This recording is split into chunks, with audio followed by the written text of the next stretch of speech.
Hi, this is Keith Bates doing the second ongoing professional development video for the Peace Apostolic Network.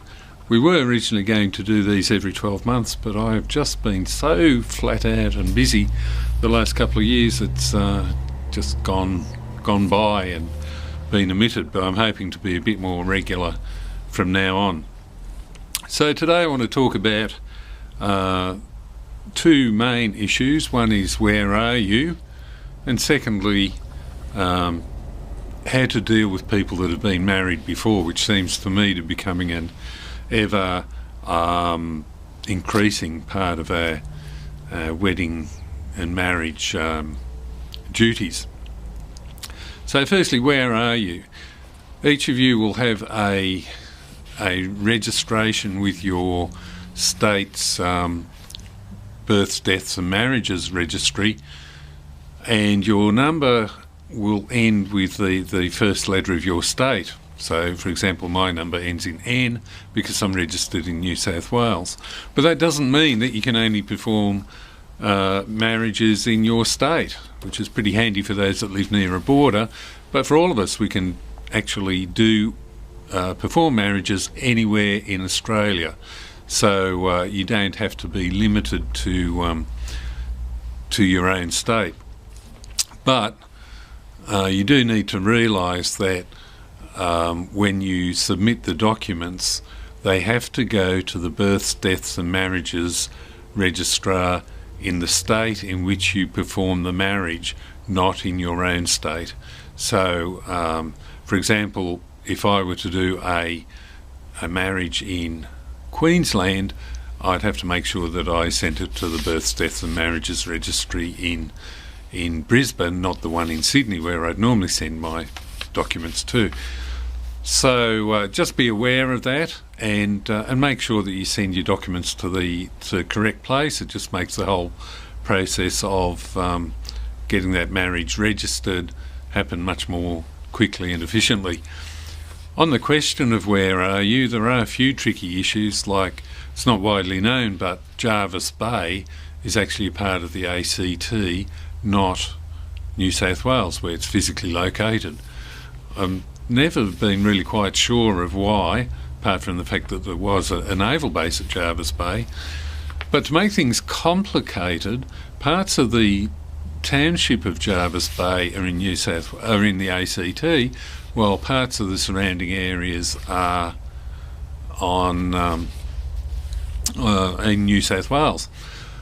And to make things even more complicated, the lighthouse at Montague Bay is actually in the part of the ACT, as you would expect it from being a part of the Jervis Bay precinct, but the area immediately around the lighthouse is in New South Wales. Why? I don't know, but if you're ever called upon to do a wedding in or near Jervis Bay, check out the maps of the area very closely to see where the boundaries run, and make sure you stand on one side or the other of the boundary, and that you know exactly whether you're in the ACT or New South Wales at the time.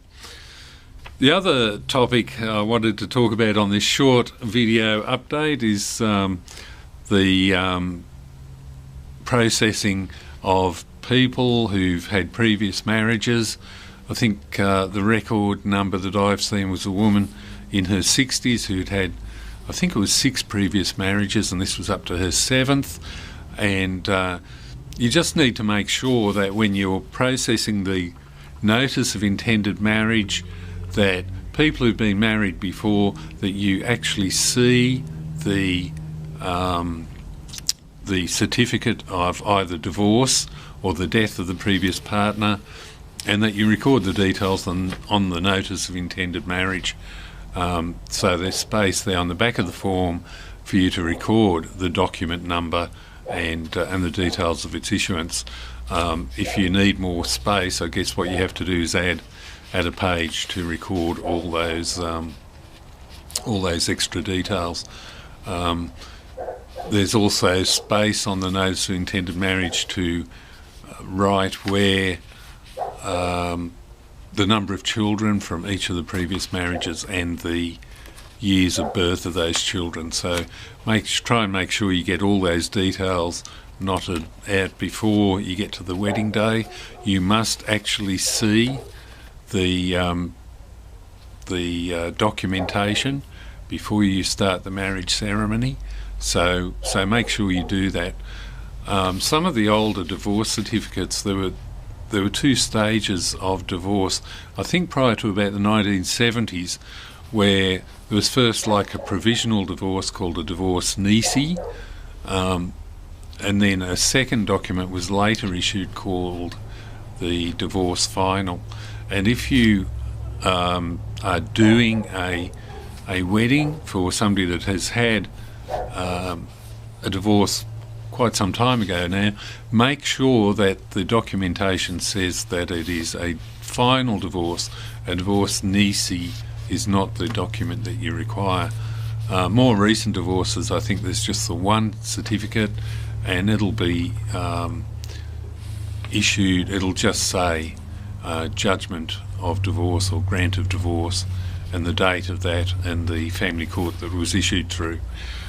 So don't get caught out by accepting a divorce nisi as documentation. You must see the final divorce paper. So there you are. That's just a very short, quick update. Today I'll try and be more regular in my updates and ongoing professional divorce videos in the future. But for now, that's all.